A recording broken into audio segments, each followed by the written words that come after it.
Shalom, berjumpa kembali di program Sekolah Sahabat 5 Menit bersama Gemahaka Menteng. Program ini dibuat untuk memastikan jantung kerohanian kita tetap berdetak. Pelajaran Sekolah Sahabat kita selama 1 minggu ini berjudul Permulaan Injil, di mana ayat hafalannya terdapat di dalam kitab Markus 1 ayat yang ke-14 sampai ke-15, yang berbunyi, sesudah Yohanes ditangkap, datanglah Yesus ke Galilea memberitakan Injil Allah. Katanya, waktunya telah genap, kerajaan Allah sudah dekat. Bertobatlah dan percayalah pada Injil. Siapakah yang menulis Injil Markus dan mengapakah itu dituliskan? Meskipun penulis Markus tidak pernah menyebutkan namanya dalam ayat, tradisi gereja mula-mula mengindikasikan bahwa penulis Injil Markus adalah Yohanes Markus, seseorang yang pernah menjadi rekan seperjalanan Paulus dan Barnabas dan kemudian menjadi sahabat Petrus. Pada pekan ini, kita mempelajari tentang perjalanan rohani Yohanes Markus dalam menulis Injil Markus. Yohanes Markus pertama kali diperkenalkan di Kisah Para Rasul 12 ayat 12 sebagai anak seorang wanita bernama Maria yang cukup berada karena terkenal suka mengadakan pertemuan doa di rumahnya. Lalu pada Kisah Para Rasul 13 ayat yang kelima menerangkan bahwa ia menjadi pelayan yang membantu perjalanan misionaris pertama Saulus dan Barnabas di Pulau Sirkus. Tidak ada referensi lain yang dibuat tentang pemuda tersebut, sampai pada ayat yang ke-13, di mana catatan singkat menuliskan bahwa dia kembali ke Yerusalem ketika Saulus dan Barnabas hendak melanjutkan misinya. Kita tidak tahu pasti apa yang menjadi alasan kepergian Markus. Namun, Ellen G. White dalam buku Kisah Para Rasul halaman yang ke-143 menunjukkan bahwa Markus diliputi dengan ketakutan dan keraguan dalam memberikan dirinya dengan sepenuh hati kepada pekerjaan Allah. Ia tidak biasa dengan kesukaran. Ia putus asa oleh bahaya dan penderitaan di perjalanan. Singkatnya, segalanya menjadi terlalu sukar baginya dan karena itu pun dia ingin keluar.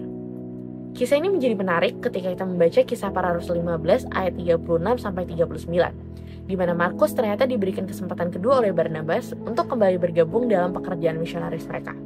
Sayangnya, Paulus menolak Markus secara belak-belakan, karena katanya tidak baik membawa serta orang yang telah meninggalkan mereka dan tidak mau turut bekerja bersama-sama dengan mereka. Hal ini menyebabkan pertentangan yang cukup tajam antara Paulus dan Barnabas, sehingga mereka pun memutuskan untuk berpisah. Barnabas membawa Markus dan Paulus memilih Silas. Cerita mengenai Markus dalam Kisah Para Rasul berakhir di pasal yang ke-15. Namun menariknya, ini bukanlah tempat terakhir Markus disebutkan dalam Perjanjian Baru. Namanya kembali disebutkan dalam kitab Kolose, Timotius, Filemon, dan 1 Petrus. Ternyata terjadi suatu perubahan yang luar biasa dalam diri Markus. Ia telah berubah menjadi seorang teman pelayanan yang aktif dan berdampak bagi para penulis kitab tersebut, sehingga namanya kerap kali disebutkan.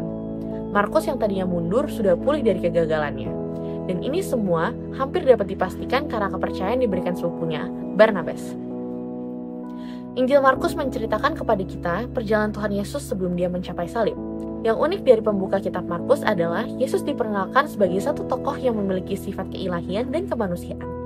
Di sisi keilahian, dia adalah Yesus Kristus anak Allah. Ia diumumkan melalui seseorang utusan, yaitu Yohanes Pembaptis, dan ia adalah sang anak yang terkasih atas siapa Roh turun.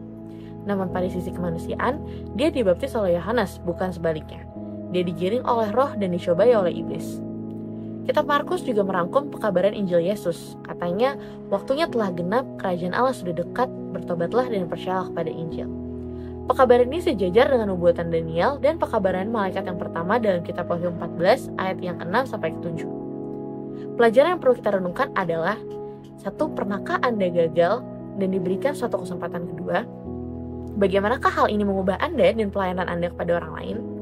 Yang kedua, bagaimanakah kita merespon kasih Allah yang begitu besar sehingga ia mau mengambil kemanusiaan kita supaya dapat menyelamatkan kita? Dan yang ketiga, bagaimanakah pemahaman akan nubuatan membantu meningkatkan iman Anda tidak hanya kepada Yesus namun juga terhadap kepercayaan pada firman nubuatan ini? Terima kasih telah bergabung dalam program Sekolah Sahabat 5 Menit bersama Gemahaka Menteng Jakarta. Jangan lupa untuk mempelajari buku Sekolah Sahabat setiap harinya karena masih banyak pelajaran lain yang tentunya akan memberikan kita kekuatan rohani.